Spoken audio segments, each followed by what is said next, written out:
Ya, kamu duluan masuk, minta sana, ciumin batu nisannya, cium. Nah gitu, cium minta sekuatnya. Nah, gantian saya dulu. Ya. Ya silakan ya. Pokoknya kuburan Allah aja bisa melakukan 70 hajat, tapi kalau ini mungkin 20 hajat. Paham di sini?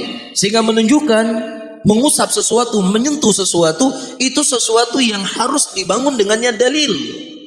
Jadi dari semua Ka'bah itu tidak hanya semua rukun disentuh, hanya 2 rukun saja yang disentuh. Nah kalau seandainya rukun Syamien tadi, rukunnya tiang yang sebelah Hajar Aswad tidak disunahkan untuk disentuh, maka tentunya kuburan lebih aula untuk tidak disentuh. Mafhum di sini ya?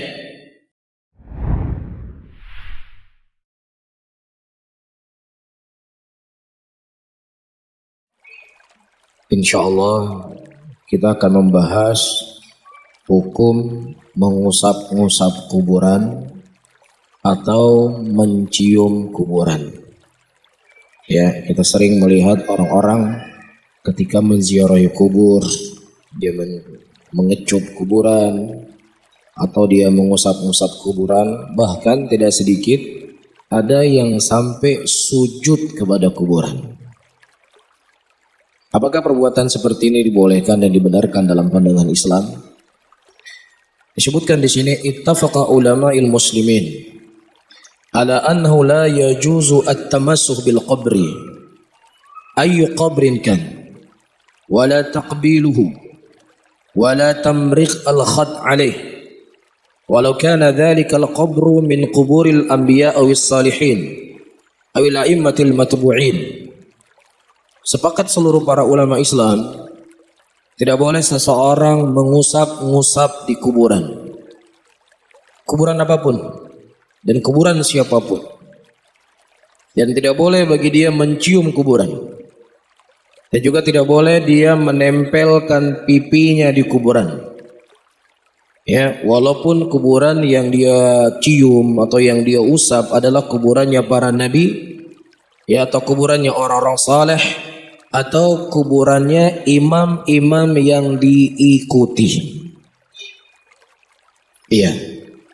Nah, ketika disebutkan tidak boleh dan sudah menjadi kebiasaan muslimin di dalam mereka beragama membutuhkan dalil.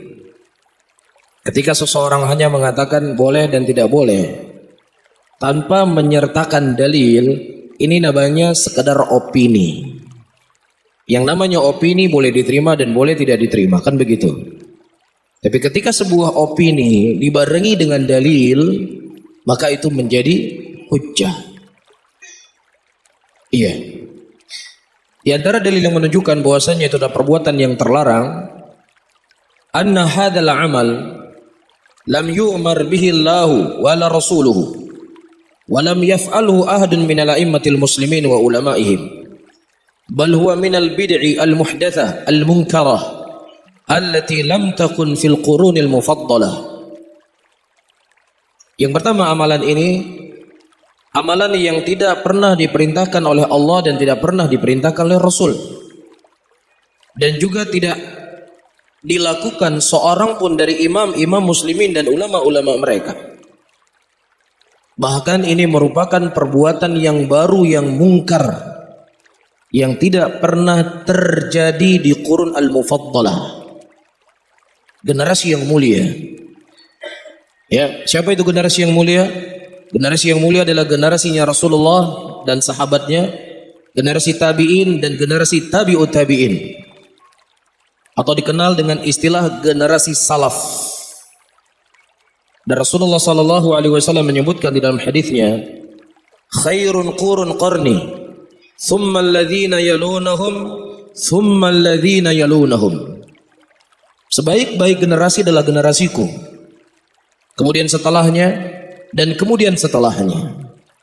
Generasi inilah yang dijadikan sebagai pijakan dan barometer kebenaran. Apa saja yang ternukilkan dari mereka, terlebih kesepakatan seluruh apa yang datang dari mereka, maka kita tidaklah kita orang yang datang belakangan kecuali kita mengikuti apa yang datang dari mereka. Tidak membuat hal-hal yang baru, tidak melakukan perbuatan-perbuatan yang tidak pernah dikenal oleh mereka. Karena kaidah disebutkan oleh para ulama, "Lau kana khairan la sabaku alaina." Kalau seandainya itu merupakan sebuah kebaikan, maka niscaya mereka orang yang paling terdepan di dalam akan mengamalkan kebaikan tersebut.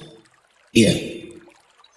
Kemudian perkara yang kedua, dan ini disebutkan oleh Syekhul Islam dalam Majmu'ul Fatawa di jilid yang keempat di halaman 521. Iya. Yang kedua, anna hadzal amal fihi ta'dhimu li ashabil qubur wa hadza yufdi ila syirki wa ibadati ashabil qubur. Amalan ini mengusap-ngusap di kuburan, mencium-cium kubur, ya, menempel pipinya di kubur. Ini merupakan bentuk pengagungan kepada kubur. Dan ini akan mengarahkan kepada kesyirikan dan peribadatan kepada mayit tersebut. Lianna man yaqabbal qubur wa yastalimuha wa yamraq khaddu 'alaiha wa yultalzimuha la syakka anhu yu'azzimuha. Karena ketika seseorang mencium kuburan, mengusap-ngusap kuburan, meletakkan pipinya di kuburan, ini melazimkan dia itu pasti mengagungkan kubur tersebut. Tidak akan mungkin dia melakukan perbuatan-perbuatan yang saya sebutkan tadi kalau seandainya tidak dibarengi dengan apa? Pengagungan kepada kubur. Kalau sesuatu itu tidak dikagumi, nggak mungkin dia cium, nggak mungkin dia sentuh, nggak mungkin dia letakkan pipinya. Ini suatu perkara yang mustahil. Ya. Wa huwa bidzalika yushabbah al-qubur bi baitillahil haram alladzi syar'a Allah ta'dhimuhu. Namun setiap orang ketika dia berargumentasi, membangun sebuah opini, pasti terkadang dia akan membawa dalil-dalil. Apakah dalil itu datang dari Al-Quran, ataukah dalil itu datang dari Sunnah Rasulullah SAW, atau mereka menggunakan kias-kias. Inilah yang menjadi sebab tertipu banyaknya muslimin hari ini. Iya, orang-orang yang hari ini tidak sholat, tidak puasa, tidak melakukan perkara yang disyariatkan, dengan dalih dia sudah sampai pada tingkat tertentu. Kalau kita tanya, ada dalil nggak? Oh, ada dalilnya. Kami punya dalil kenapa kami nggak sholat. Kami punya dalil kenapa kami nggak puasa. Kami punya dalil kenapa kami tidak perlu cebok ketika kami kencing. Punya dalil. Iya, pasti punya dalil mereka. Apa dalilnya? Dalilnya, ya, ini kan orang-orang dianggap sebagai wali, orang keramat. Iya. Nah, Khidir alaihissalam, ya, dan Musa pada waktu itu, yang bersama Nabi Musa, Nabi Khidir atau Nabi yang lainnya? Nabi Khidir. Nah, Khidir alaihissalam, ketika beliau hidup dengan Nabi Musa, beliau keluar daripada syariatnya Nabi Musa. Nabi Khidir pada waktu itu tidak mengikuti syariatnya Nabi Musa. Nah, sekarang begitu juga kami. Ya, orang-orang yang sudah mencapai kepada tingkatan-tingkatan tertentu, kedudukan mereka adalah kedudukannya para wali. Dan posisi mereka seperti posisinya Khidir alaihissalam. Ketika Khidir boleh keluar daripada syariatnya Musa, maka tentunya kami juga boleh keluar daripada syariatnya siapa? Muhammad sallallahu alaihi wasallam. Ada dalil atau enggak? Dalilnya sahih. Nabi Khidir keluar daripada syariatnya Musa, itu adalah riwayat yang sahih. Iya. Nah, orang-orang awam yang tidak memiliki akidah yang benar, tidak memiliki usul din yang jelas pada diri mereka, ketika mendengar hal yang seperti ini, oh ternyata orang yang nggak sholat itu nggak boleh langsung kita salahkan. Ya, makanya butuh kita belajar supaya kita tahu ternyata ada dalil nggak boleh sholat. Masya Allah. Iya, saudara-saudaraku muslimin dan muslimat, jadi rahmati oleh Allah tabaraka wa taala, nggak boleh saya berhenti sampai di sini, tapi harus kita jelaskan. Ya, jangan sampai syubhatnya lengket di antum, nggak punya jawaban. Iya. Pertama kita jawab, kisahnya sahih. La syaqqa la rib. Yang kedua, perlu diketahui dari kekhususan Nabi kita Muhammad sallallahu alaihi wasallam, beliau diutus kepada seluruh manusia, kepada seluruh kaum. Beda dengan nabi-nabi yang terdahulu. Nabi-nabi yang terdahulu mereka diutus kepada kaum mereka masing-masing. Sebagaimana dikeluarkan oleh Imam Bukhari dan Imam Muslim dalam sahih keduanya, Rasulullah sallallahu alaihi wasallam mengatakan, "U'titu khamsan lam yu'ta ahadan anbiya min qabli." Diberikan kepadaku 5 kekhususan yang tidak pernah ada satu orang nabi pun yang mendapatkan seperti apa yang kudapatkan. Apa kata Nabi sallallahu alaihi wasallam? Nah, Rasulullah mengatakan, "Bu'ithu ilan nasi 'ammah." Aku diutus oleh Allah kepada seluruh manusia. Adapun nabi-nabi yang terdahulu mereka diutus kepada kaumnya. Jadi logikanya orang Aceh punya nabi sendiri, orang Jawa punya nabi sendiri, orang Kalimantan punya nabi sendiri. Nah, orang Aceh nggak mesti dia harus ikut nabinya orang Jawa. Orang Jawa nggak mesti ikut nabinya orang Aceh. Orang Aceh nggak mesti ikut nabinya orang Kalimantan. Karena setiap nabi itu diutus kepada kaum mereka masing-masing. Makanya Nabi Harun ya, beliau memiliki syariat tersendiri. Nabi Musa punya syariat tersendiri, sehingga tidak mesti dia harus ikut apa? Syariatnya Nabi Musa. Jadi paham ya? Ini satu hal. Hal yang kedua, Umar bin Khattab radhiyallahu taala anhu pada waktu itu memegang beberapa mushafnya, mushaf Taurat. Apa kata Rasulullah? Wahai Umar, kalau seandainya Musa hidup di zamanku, maka wajib bagi dia beriman kepadaku. Wajib bagi dia untuk mengikuti syariatku dan dia meninggalkan syariat dia. Ini Nabi Musa hanya harus ikut syariat Rasulullah. Lah gimana ente, kedudukan ente tidak setinggi Nabi Musa alaihissalam, kemudian ente mengatakan boleh saya keluar daripada syariatnya Rasulullah sebagaimana keluarnya Harun daripada syariatnya Musa. Ini adalah sebuah kekeliruan. Ini adalah sebuah kesalahan. Dan terlebih Nabi SAW mengatakan sebagaimana hadis yang pernah kita sampaikan, tidak ada seorang Yahudi pun, seorang Nasrani pun yang mereka mendengar datangnya aku dan dia tidak beriman kepadaku illa annahum ashabul jahim, kecuali dia penghuni neraka jahanam. Jelas siapapun mereka. Iya. Dan selanjutnya Nabi Isa alaihissalam. Dan ini sudah menjadi keyakinan kita sebagai muslimin.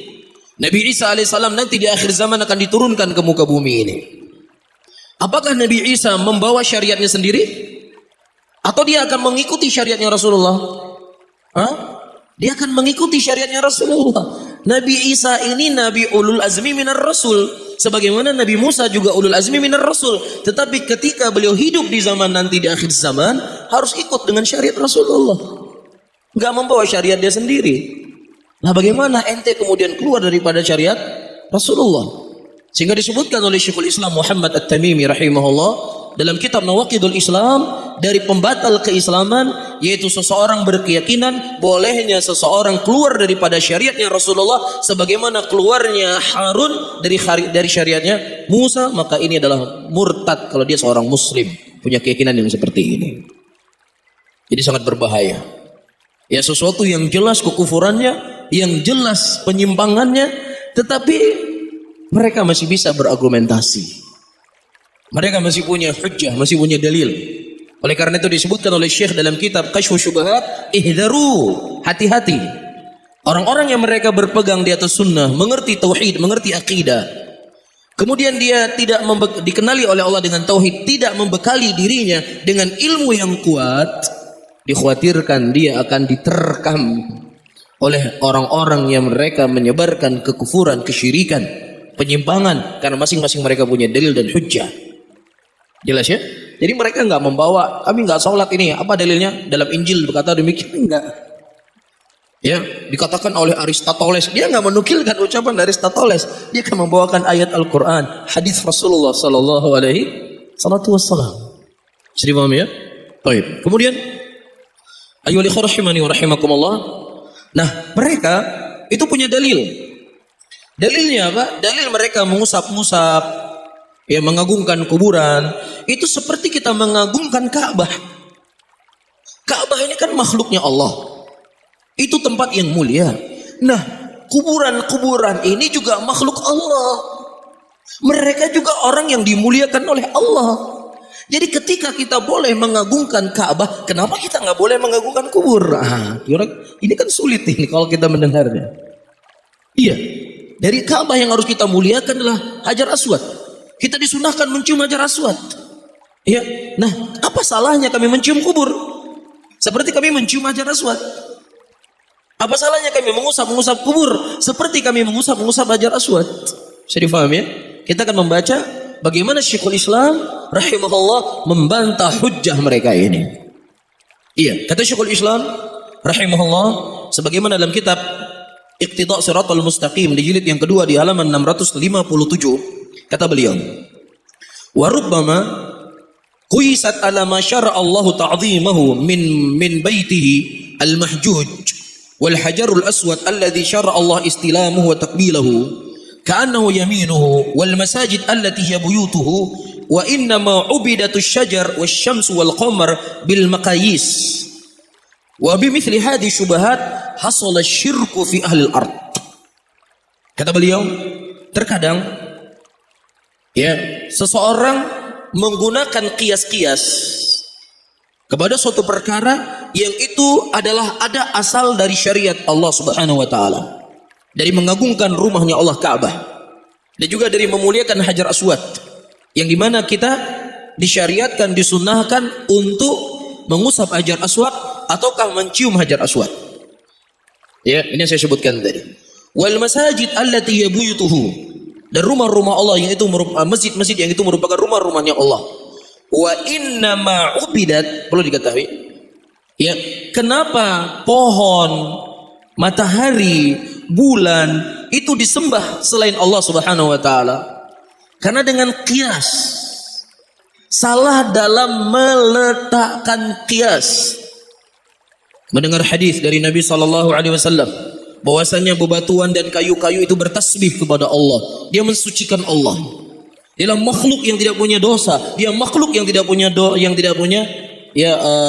kezaliman. Dia makhluk yang suci. Dia bertasbih kepada Allah. Ya, nah sementara kita boleh meminta doa melalui orang-orang saleh yang masih hidup. Kenapa boleh? Karena mereka adalah orang yang suci, mereka adalah orang yang dekat dengan Allah, mereka adalah orang yang dimuliakan oleh Allah. Nah, begitu juga pohon-pohon ini, kayu-kayu ini adalah makhluk-makhluk yang juga dimuliakan oleh Allah. Berarti kalau seandainya boleh kita meminta melalui jalur orang soleh, apa salahnya kita meminta jalur melalui pohon dan kayu dan bebatuan? Ini kias. Kata Syekhul Islam rahimahullah, ya, banyaknya terjadi kesyirikan di muka bumi ini. Orang menyembah kayu, menyembah batu, menyembah bulan, menyembah matahari dikarenakan salah dalam menggunakan kias. Makanya disebutkan oleh para ulama, orang-orang yang keliru dalam menggunakan kias, dia punya salaf di sini. Salaf itu pendahulu. Ya. Kalau saya sebutkan nanti dianggap terlalu keras. Ya sudah, nggak saya sebutkan, tapi saya bawa kisah hanya saja. Iya. Kisah yang ma'ruf yang Allah sebutkan dalam Al-Quran dan sering saya sampaikan di pengajian. Ketika Allah Subhanahu wa taala memerintahkan iblis untuk sujud kepada Adam dan juga para malaikat. Wa idh qulna lil malaikati isjudu li adama fasajadu illa iblisa aba wastakbara wa kana minal kafirin. Ketika kami berkata kepada para malaikat untuk mereka semuanya sujud kepada Adam, semuanya sujud kecuali iblis. Karena apa? Kesombongan dan keangkuhan. Nah, iblis ketika dia menolak perintah Allah, ya, yang dia ketahui bahwasanya Allah adalah zat yang mulia, jalan Allah adalah sebaik-baik jalan, dia juga berargumentasi. Jadi antum jangan terkecoh, setiap ada orang yang menyampaikan argumentasi sudah pasti benar. Orang yang menyampaikan alasan sudah pasti betul, belum tentu. Iblis juga menyampaikan argumentasi. Dia juga membangun opini ketika Allah memerintahkan dia untuk sujud kepada Adam. Apa argumentasi yang dibangun oleh iblis? Apa hujahnya? Khalaqtani min narin wa khalaqtahu min tin. Engkau ciptakan saya dari api, sementara engkau ciptakan dia dari tanah. Jadi iblis mengkias yang namanya api itu lebih mulia daripada tanah. Jadi bagaimana mungkin sesuatu yang lebih mulia sujud kepada yang di bawahnya? Ini kias. Kias yang digunakan oleh iblis, argumentasi yang digunakan oleh iblis untuk menolak perintah Allah Subhanahu wa taala. Jadi nggak perlu heran kalau orang menyampaikan argumentasi. Iblis yang sudah jelas sesat juga punya dalil.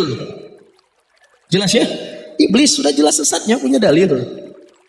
Ya, dan di sini jelas iblis menggunakan kias-kias yang batil, kias yang keliru, kias yang bukan pada tempatnya. Kalau seandainya kiasnya iblis itu benar, sahih, dia mengkias, maka kaidahnya tidak ada kias ketika bertentangan dengan dalil. Jelas ya? Nah, sudah bertentangan dengan dalil, keliru lagi. Sekarang mana yang lebih mulia, tanah ataukah air? Tanah ataukah api? Api itu bermanfaat kalau dia jadi korek, bisa kita hidupkan kompor. Iya, bisa masak air, bisa masak nasi. Lah kalau apinya sudah besar, apa manfaatnya api? Nggak ada manfaat.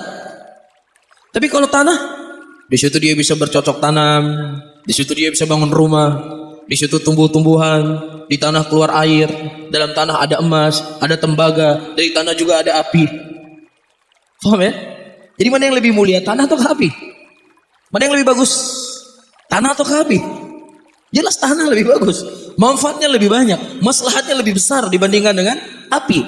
Tetapi begitulah terkadang orang-orang untuk membenarkan apa yang sudah menjadi keyakinannya, mencari sesuatu yang terkadang tidak masuk akalnya. Paham ya? Sebenarnya iblis tahu, ngerti. Perintah Allah itu sebaik-baik perintah. Dia tahu. Ya, seperti yang sering kita sampaikan, apa kata iblis? Fa bi'izzatik, demi kemuliaanmu ya Allah. Iya, dan juga iblis berkata, laqudanna lahum siratal mustaqim. Aku akan menyesatkan mereka semuanya dari jalanmu yang lurus. Tahu dia, ngerti. Jadi masalahnya bukan tidak terangnya agama, bukan tidak jelasnya sunnah, tetapi terkadang sulit untuk menundukkan hawa nafsu. Itu saja masalahnya sebenarnya. Iya, baik. Kemudian saudara-saudaraku muslimin dan muslimat yang dirahmati oleh Allah tabaraka wa taala.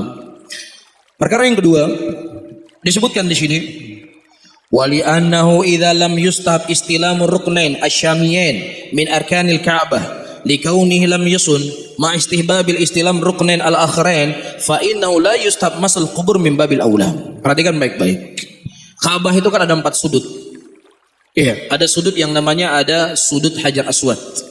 2 rukun Hajar Aswad, ada yang namanya rukun Yamani, 1 rukun sebelum rukun Hajar Aswad. Nah, 2 rukun lagi itu namanya rukun Syamiyin, rukun yang ada di Hijr Ismail. Iya. Nah, ketika kita mengelilingi Ka'bah, Rasulullah Sallallahu Alaihi Wasallam mensunahkan kepada kita untuk menyentuh tangan kita dengan apa? Di rukun Yamani, kan begitu. Dan juga kita disunahkan untuk mencium Hajar Aswad. Kalau tidak mencium Hajar Aswad, kita sentuh dengan tangan kita. Kan begitu. Kalau tidak bisa kita sentuh, kita angkat tangan kita. Jelas? Nah, sementara 2 rukun yang lainnya dari rukun Ka'bah tidak disunahkan untuk diusap. Tidak disunahkan untuk disentuh. Faham di sini? Sehingga menunjukkan mengusap sesuatu, menyentuh sesuatu, itu sesuatu yang harus dibangun dengannya dalil. Jadi dari semua Ka'bah itu tidak hanya semua rukun disentuh, hanya 2 rukun saja yang disentuh. Nah, kalau seandainya rukun Syamiyin tadi, rukunnya tiang yang sebelah Hajar Aswad tidak disunahkan untuk disentuh, maka tentunya kuburan lebih aula untuk tidak disentuh. Mafhum di sini ya? Baik, disebutkan di sini wa bihadza yu'lam anna man i'taqada annahu yu'jir ala istilamil qubur wa tamassu biha وتقبيلها ويثاب على ذلك فهو ضال مخطئ كالذي يعتقد أن يؤاجر إذا سجد لقبور الأنبياء والصالحين بل إنه ليس في الدنيا من الجمادات ما يشرع تقبيله إلا الحجر الأسود. Nah, disebutkan oleh Syekhul Islam dalam Majmu'ul Fatawa di jilid yang ke-27 di halaman 79, kata beliau, dengan ini diketahui siapa yang berkeyakinan ya, seseorang mendapatkan pahala ketika dia mencium kuburan atau dia menyentuh kuburan, ya, atau dia meletakkan pipinya di kuburan, itu akan mendapatkan pahala, maka ini adalah sebuah kekeliruan dan kesalahan. Iya, kalladzi ya'taqid, seperti seseorang beriktikad dapat pahala ketika dia sujud kepada kuburannya para nabi dan kuburannya orang saleh. Jadi kalau antum tanya kepada orang-orang yang menyembah kubur hari ini, apakah atau apa alasan kalian menyembah kubur? Dia pasti akan menyampaikan argumentasi. Dia pasti akan menyampaikan dalil-dalil. Dia pasti akan menyampaikan hujjah. Sekarang Ka'bah, ya, disebutkan dalam hadis bahwasanya kehormatan seorang muslim itu lebih mulia dari Ka'bah, kan begitu? Ya, nyawa seorang muslim itu lebih mulia dari Ka'bah. Disebutkan dalam nas. Nah, kalau seandainya sesuatu yang di bawahnya mulia, kurang mulia di bawah yang tadi, boleh untuk kita sujud kepadanya. Boleh kita ruku kepadanya untuk menghadap Allah Subhanahu wa taala. Lah tentunya yang lebih mulia, lebih boleh lagi untuk kita sujud ke kuburan. Ya. Jadi hakikatnya kita bukan menyembah kuburan, tapi kita menyembah Allah melalui kuburan-kuburan para wali ini. Seperti kita menyembah Allah melalui apa? Ka'bah. Ka'bah ini kan cuma sekedar media. Ka'bah ini kan cuma wasilah. Iya. Yang paling penting adalah ketunduk patuhan kita kepada Allah dengan kita sujud kepadanya. Nah begitu juga ya, ketika kita sujud dan ruku kepada Allah melalui kuburan ini cuma sekedar media. Ini juga cuma sekedar wasilah. Nggak ada beda dengan kita menyembah sujud kepada Allah lewat Ka'bah. Jelas ya? Jadi kalau setiap perkara kias itu boleh digunakan. Kita tidak anti kias loh. Kita sudah sering menyampaikan di pengajian, kita meyakini adanya kias dalam syariat. Cuman kias-kias yang mundhabit, kias-kias yang jelas. Bukan kias-kias yang asal-asalan sehingga membolehkan seorang berbuat kesyirikan. Iya, saya mendengar satu potongan video. Dia berkata, dia bangun opini dulu. Apa opininya? Dia bangun opini bahwasannya di antara bentuk ya memuliakan para ulama adalah mengingat-ingat mereka. Mengingat-ingat mereka. Dengan kita mengingat ulama, maka Allah akan memberikan rahmat kepada kita. Maka instrumen, nah itu bahasanya, instrumen. Mudah-mudahan yang paling saya ucapkan nggak salah ya, karena saya kurang ngerti bahasa-bahasa itu. Instrumennya yaitu dengan kita mempasang foto-foto ulama di rumah-rumah kita, di toko-toko kita, supaya turunnya rahmat Allah. Nah ketika turun rahmatnya Allah, itu bentuknya banyak. Bisa rahmat itu akan melancarkan toko kita, akan menambah pelanggan, akan menjaga rumah kita dari hal yang mudarat. Masya Allah. Anda lihat, dia membawa sebuah nas, kemudian dia bangun opini di situ. Jadi siapa bilang nggak boleh meletakkan foto-foto para ulama?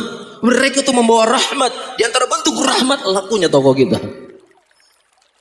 Jelas ya? Saya pernah dua kali ya. Kebetulan naik Grab, supirnya orang Hindu. Jadi setiap mobil mereka itu ada patung kecil yang kepalanya itu gajah. Ini siapa saya tanya? Ini adalah anaknya raja, kemudian waktu itu dia tahap masalah disembelih, akhirnya diganti sama kepala gajah. Mukanya diganti kepala gajah. Nah, apa tujuan kalian memasang patung ini di setiap mobil? Jadi kalau kami kadang ingin buat dosa, ingin menipu, lihat dia langsung takut lagi. Langsung ingat, ini nggak boleh, ini haram, ini dosa. Ya, jadi inilah penjaga kami. Dia akan membawakan rahmat kepada kami. Dia akan menggiring kami untuk selalu berbuat baik.